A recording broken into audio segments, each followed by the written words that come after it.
You are now listening to the Mel Gill Sports Podcast, a woman-run pod that is dedicated to bringing an alternate perspective to sports in all aspects.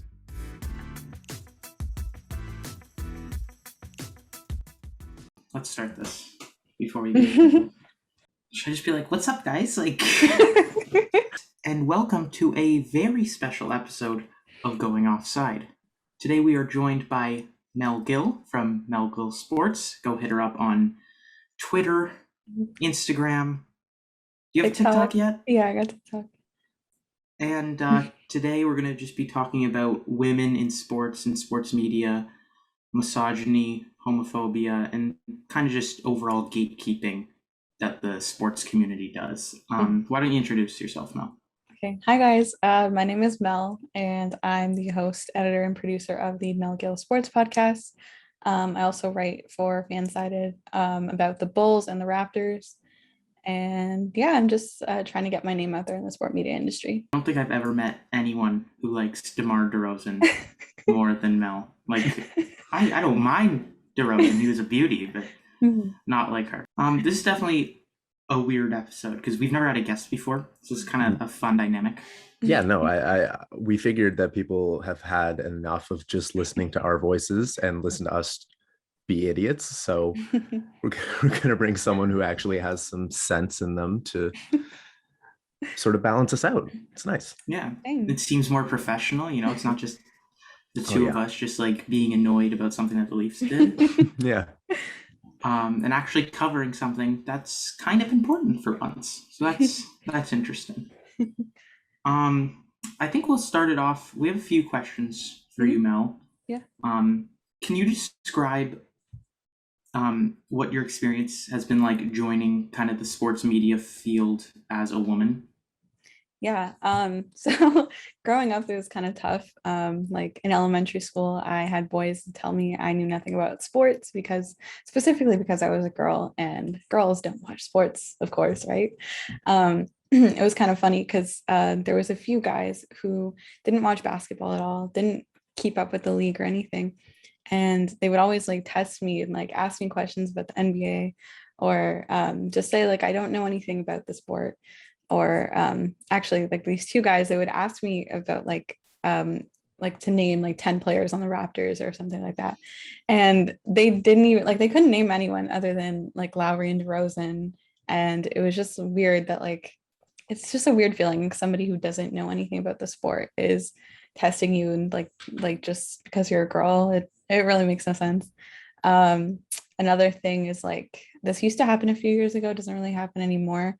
I find that when women like sports, it's almost like kind of like they're fetishized or like they're seen as like a rare breed. And like you could probably see like on Twitter or like girls who play like 2K or something like that, like on Twitch and stuff, like you'll see like they're almost like fetishized, and it like obviously it makes them really uncomfortable. And it's just so weird. Like it's not uncommon for women to like sports. And I just really hate like that narrative. I think like the worst thing that's happened to me in like as being a woman who loves sports and trying to get in the industry. And back in 2016, I had a Raptors fan page. It was about DeMar DeRozan. And I had like over 10K and DeMar was following me. And I had this fan page, like just a basketball fan page, message me. And they had over 30,000 followers. They messaged me, they're like, "Are you a girl?" And I'm like, "Yeah, why?" And they're like, "Oh, girls shouldn't run sports accounts. Like they don't know anything about sports." And I was so confused. I was like, "Why are you telling me this?" And yeah, and he's like, "I'm gonna report you." And I'm like, what are you gonna report me for? Like for being a girl who watches sports? That makes no sense. And I woke up the next morning and he basically told all 30,000 of his followers that I was apparently a racist, which I'm not. And he had no like proof or anything, or like not even like a staged message. Like he just flat out said, "This account is racist, go and report her." And my account was deleted and Instagram didn't do anything about it. And I didn't get the account back, and I made a new account and it never like reached the 10K that I had before, and DeMar never followed back. So that was really rough. And it kind of took a blow to my confidence, especially like just being in this industry and like thinking that I can talk about sports one day, but I'm glad I moved past that. Yeah, because people and guys predominantly always say like, well, there's not many women in sports. They create that fake image that women don't like sports.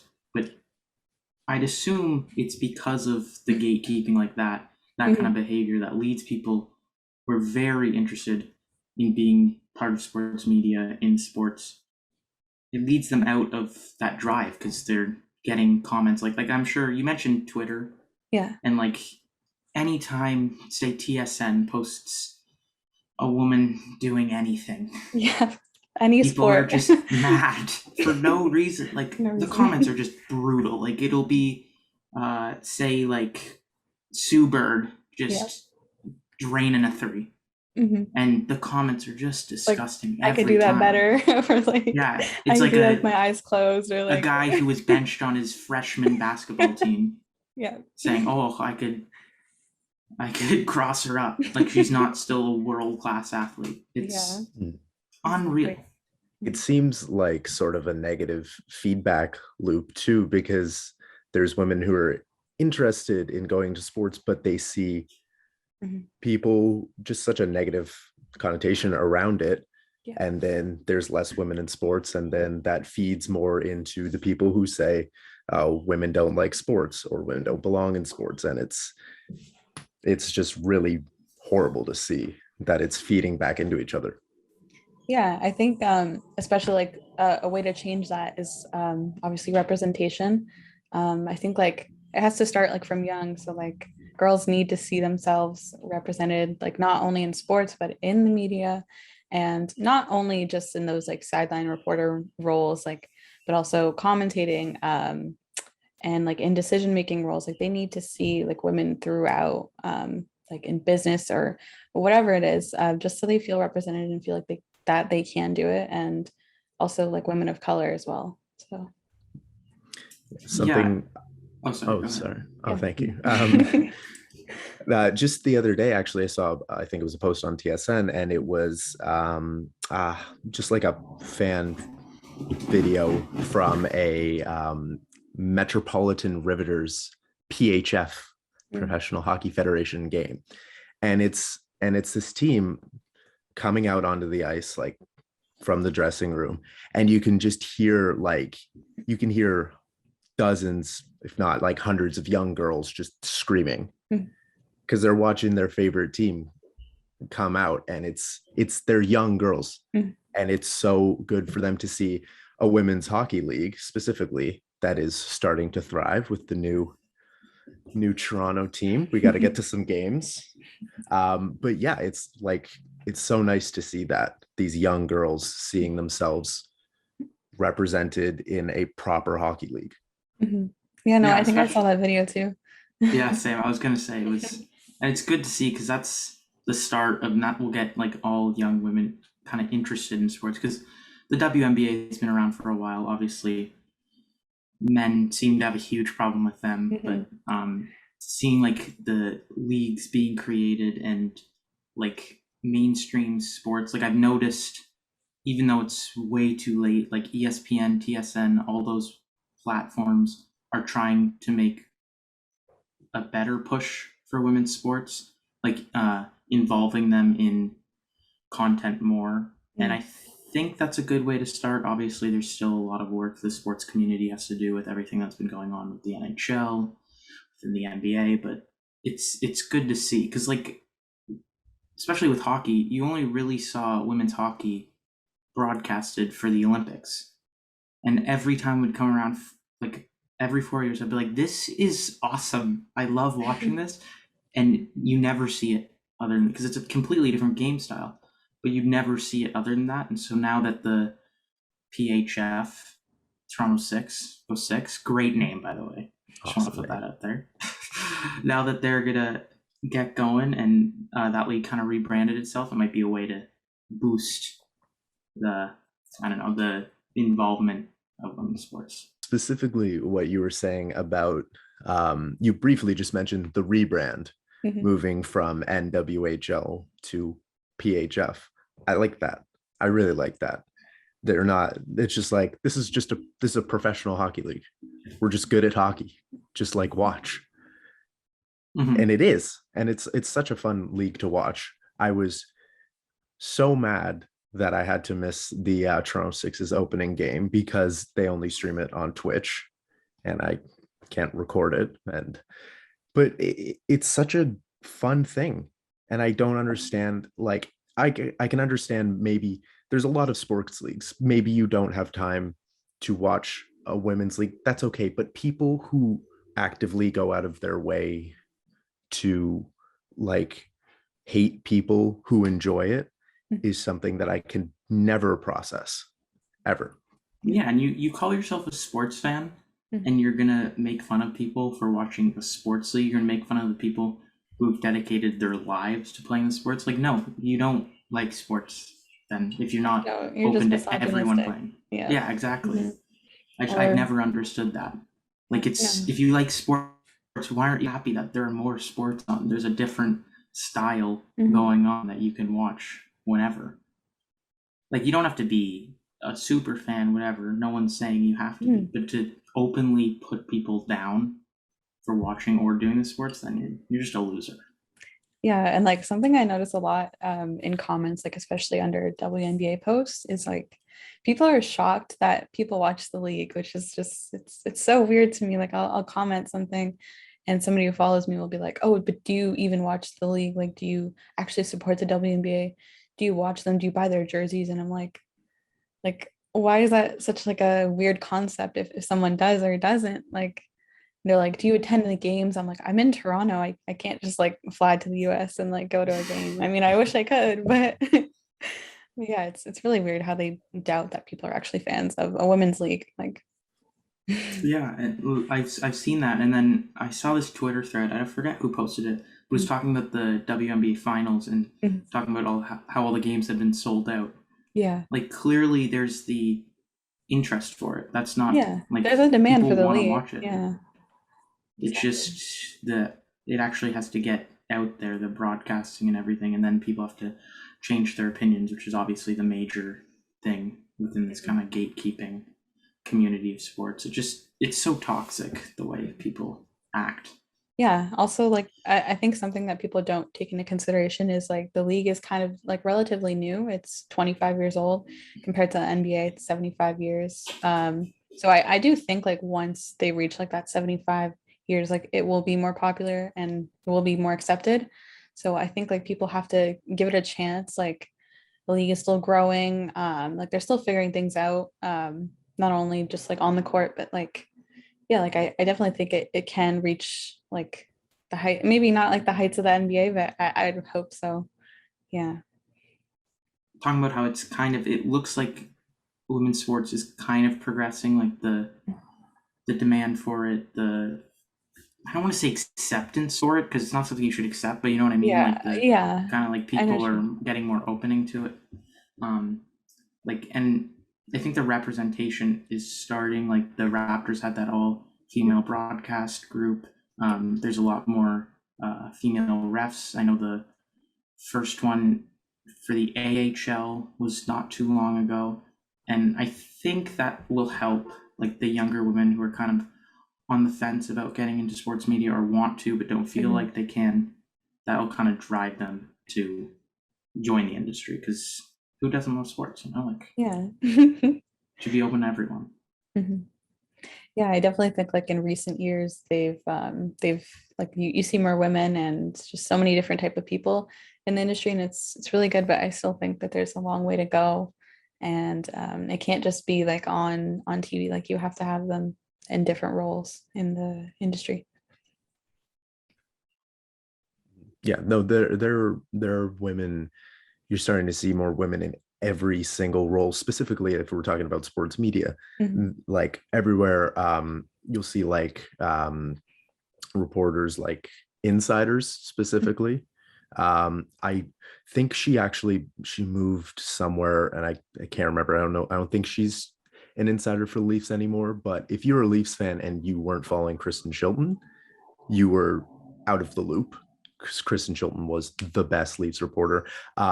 Emily Kaplan, who has been working for ESPN as like one of the head hockey insiders, is finally starting to get a lot more traction now because ESPN has the NHL rights, and there's just women everywhere in media, and they're still vastly underrepresented, but it's good to see that moving forward in the right direction. Yeah, and I hope like by the time that we're all kind of established in the industry that we see more of that, and not just women, but just everyone is fairly represented. That'd be nice. Okay, I did want to mention one thing that I was reminded of during the Leaf game last night. I don't know if you've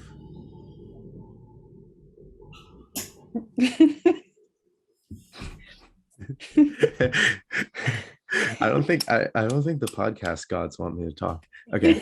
Okay, go again. There's one thing I wanted to mention that I was reminded of during the Leafs game last night. And I saw this it was the first, I think, Hockey Night in Canada broadcast of the year, but it was the commercial for the Hockey Diversity Alliance with the Scotiabank commercial. And I don't know if you've seen it, but it's a whole commercial. And the thing about the commercial is it makes you feel uncomfortable.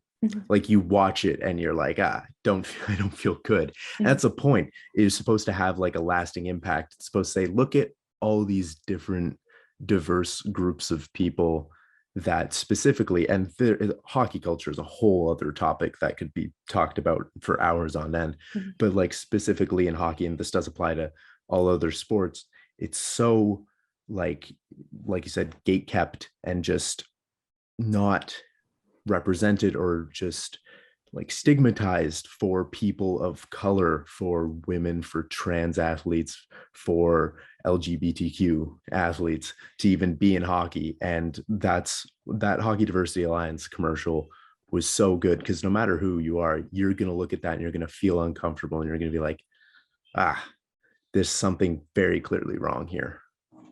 Yeah, no, I think that it was really powerful, and I love the way they executed that commercial. And I think it made a huge impact, like not only on like people in Canada or in Ontario. Like I saw people in the US tweeting about it. Like it was great. I love what they did with it, and just left a great impact on everybody. Was that the one with Subban at the end there? That is a great commercial. You're right. It did, like, you watch it and you're like, you believe it's like they have all the comments next to the people's names and stuff, and you're like, I've seen the fact that you've seen comments like that. I think is the thing that makes it so like it's so real. Yeah, it feels, and especially with Subban, like no matter what he has done, he's always been kind of trashed by like the hockey community. Maybe not so much by the like mainstream media, but like especially with Montreal and like everything went down there. Any like person of color in hockey has always been labeled with the attitude problem thing, when it was just, you know what that's about. But I think it was a good way, like the "we belong here," that kind of sat with me personally. And he was a perfect person to say that, just because of all the good he's done for the league. The Hockey Diversity Alliance in itself, ever since it was created, has been so good. And I wish the NHL would embrace it more, instead of just, barely acknowledging it. Yeah, like they decided to hire a youth like creator, whatever, for the NHL. And this is up to you guys if this stays in, what I'm about to say. They hired the whitest guy to ever exist in North America, Josh Richards, who's like just one of those typical like white hockey boys. And like, is that really the image you want? Like, you've already had that. It's not bringing anything fresh. That is hockey. Yeah, that's like what, like, you think of a hockey boy, you think of him, the guy who wears his hat so much off his head, with the long hair, like just super white. Like, could they not have gotten anybody else? Like, it just They shows could like have. kind of.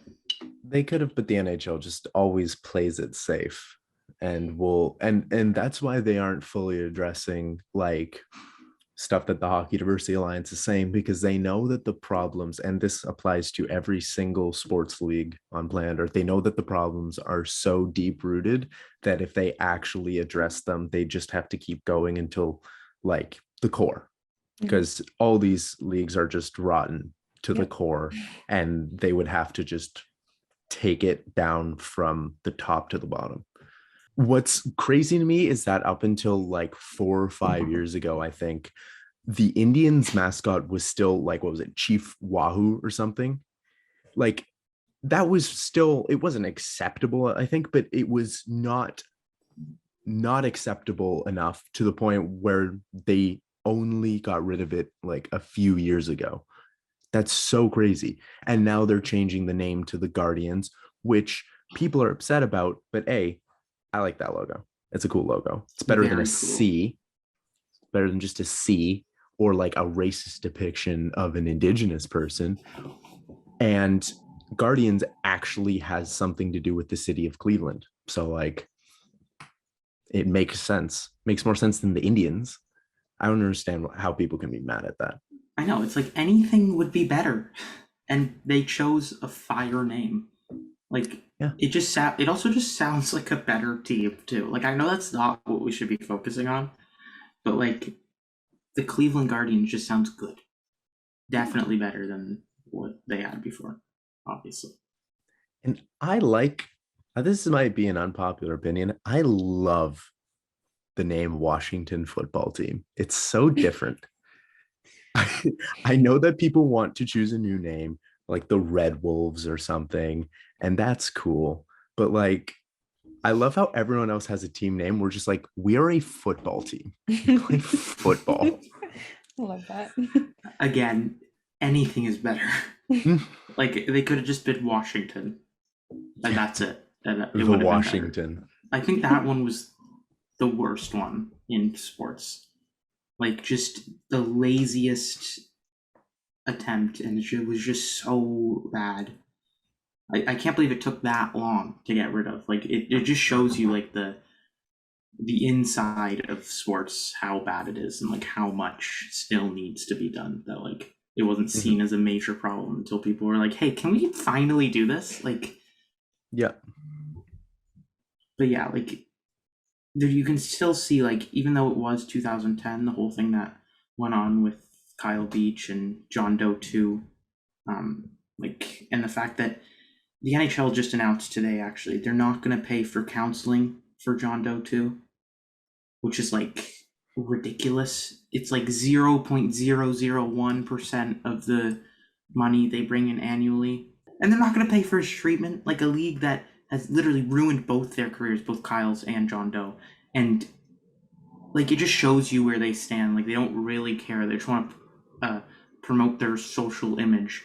Like, they don't want to actually help the play. Like, they ruined their lives. And the whole culture within Chicago, like Kane, Taze, and Keith saying, "Oh, we knew nothing about it. These guys are all good guys." Like, you just lose all the respect you had for these players, because they're just acting like nothing happened. And obviously they knew there was bullying about it on the team. And like, even they said they didn't know what was going on. There was this picture on Twitter I saw. It was them celebrating with the Stanley Cup, and it said on the board Chris Pronger, and someone wrote like "is gay" beside it. And like, it just shows you like the kind of culture like that people thought that was funny enough to put on. Like, it just it's sports are such a good thing, but the community through the last, I don't even know what to say anymore, the last 400 years, whatever, has just been so toxic. And I think now is kind of it might be the start of the change, because people are more, mainstream media is even recognizing the problems within the field as a whole. And I think it's just like unfortunate, like how in these situations, like you don't have people standing up and calling out that type of behavior. So I hope like in the future, and I hope now that people start to do that and like realize what's wrong and like what's not okay. in these situations in sports. Exactly what made me so upset with, like, I didn't feel either way towards Jonathan Taves before this, but I'm gonna try and find it here. I'm gonna try and find the statement he made at one point. He said, "I don't wish to exonerate myself in any situation by saying I didn't know, but the truth is I hadn't heard about it until training camp the next year. That doesn't change what happened. It doesn't make it go away. To me, Stan and Al, they're not directly complicit in the activities that happen. People like Al and Stan have made coming to the Blackhawks one of these special places to play hockey. I have a ton of respect for them as people." And him being the captain of that team when everything with Brian Aldrich was happening, and knowing about it the following training camp, not doing anything, probably the most gutless thing I've ever heard in my life. Yeah, like, and the fact that he's still the captain now, like, it shows you just like how nothing's changed. Like, the fact that they're still trying to just sweep it under the rug. It's been 11 years since it happened. It decimated these people's lives, and they're just trying to sweep it under the rug and be like, oh, like, I think it was the day after, like, I think it was the day after Kyle Beach identified himself as John Doe 1. PRNHL was like, Patrick Kane is going to become the first blah, blah, blah, blah, blah, like showing some like useless stat that, like, one of those social media stats that no one really cares about. And everyone was kind of just like, is this really the time for this? Like, do you have to be promoting this guy right now when we've just learned what horrible things he's been a part of? And I do think like conversations like these are important to making the change, but like you said earlier, the change has to be made from within. Also, I think his name is Brad Aldrich. No? You might be right. I mean, to be fair, I don't give a shit. No, he can kick rocks. It is Brad Aldrich. So if there is some guy named Brian Aldrich, I apologize. I'm sure. Okay. I hope you didn't do this as well.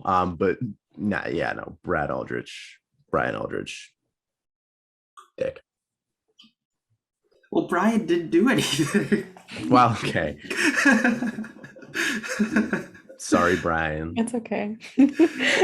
Sorry, Brian Aldrich. Okay, where have we gone here? Nowhere. Just no, you're gonna have a fun time editing this. I know. I was just gonna say, like, give me some time on this one. Actually, I did have another question for you, Mel. Yeah. It's kind of just a way to see if the sports industry, like, field has progressed at all. Mm-hmm. Since when you started kind of making sports content with your DeMar fan page, the Raptors thing, has your treatment, like comments, interaction, has it gotten better? Like, is it better now that you've kind of gained a bit of more traction? Like, you have like 4,000 followers on Twitter? Yeah. Which is pretty sick. Thank you. just want to put that out there. Thanks. Yeah, I definitely think that people's opinions may have changed over the years. Like, that was in 2016, so 5 years later. And also, like, I have more women following me now, so it's kind of more people that like support it, I guess. Don't want to say accepted. Yeah, I definitely think the treatment has changed, and like, I can tell, like, with how people like receive it, like when I'm talking about stats or something like that, like people like are happy to hear like women talking about sports now, I feel, or at least like within my community, the people who follow me. Whereas back then, like, even people who followed me, like when they found out I was a girl, they just like lost, like they thought I lost all credibility just because I'm a girl speaking about it. But yeah, I really hope everything goes up from here, and that women feel more comfortable talking about sports, because like back then I used to feel so uncomfortable like talking about stats and that kind of stuff because I felt like, well, like I can't talk about this, like I don't really know it. And like even now it's kind of tough, like if I put out an article, I'm just kind of afraid of what people will think, or if they say like I don't know anything about it. But yeah, for the most part everything's improved, and I hope to see it get even better as the years progress. Yeah, and I really think it's like people like you know, kind of not trailblazers in the industry, but people like you kind of showing representation, kind of paving a path for all. I'm sure you have a good amount of young women, younger than you, I should say, not that you're like old. We're the same following age. You. Yeah, but I'm sure you have a good amount of young women following you, and that's kind of good for them to see because it'll help them make their own way into the industry, and that's good for everyone. That's good for sports. Thank you so much. I really appreciate that. And I think you guys are doing a great job with your podcast. And like, even just this, like having this episode, having this conversation with me, having me on, thank you. I feel like that's great. You guys are going to be really successful and I can't wait to see it. Well, you'll be right up there with us, I think. maybe even ahead of us, because we Probably far ahead Don't of say us. that. Yeah. Don't say that. Yeah. You got to have the mindset. Okay. You guys are going to do great. Don't worry. Thank you. But anyway, this has been a great episode. You know, it's good to get that whole dialogue out there. But for now, that being said, thank you everyone for joining us for this special episode of the Mel Gill Sports Podcast. And I want to thank Sam and Sammy for joining me today. Thank you for having us. It's a sick mug. I know, right? I have 2 100-year Leafs mugs for some reason. I don't know where I got them. Do you want to trade me one of those for one of these? Because Yeah, I have sure. 2 of these. Okay, Yeah. cool. Anyways, let's. Anyway, Good thing I'm editing this. this is okay. So should we? So do we get hired by TSN now? Yeah. These are names that have been. Can you hear my dog? When it's a team name is clearly. Come on, Bella. Bella's being bad right now. Bella's on one right now. Bella's racist. Bella is racist. Like I hate to say it. It's like every time you're talking about it. No, like it gets to the point where like a white guy will walk outside and she'll be like, and then like anybody else will walk and she'll be like, What were you talking about? oh my god, Jesus! Every noise is happening right now. Why is that your ringtone, you psychopath? Because it's annoying and I hear it. You know what I mean? Because you never respond to anyone. You need the reminder. I'm really bad at responding. Yeah. You know, Sam is even worse than I am. I know. No, I'm terrible. Is it just like, a Sam you're thing? Is it just bad a Like Sam I'm thing? known for being bad, and I find you responding bad. Yeah, no, it is just. But send me a text, and generally,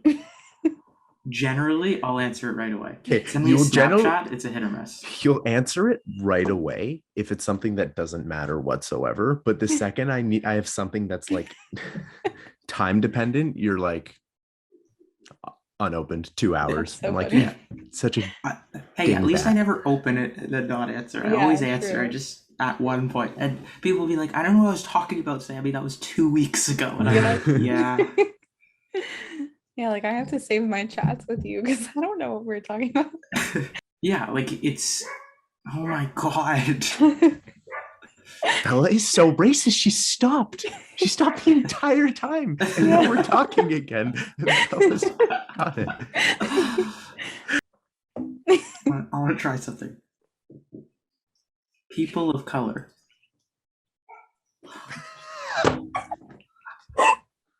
No way.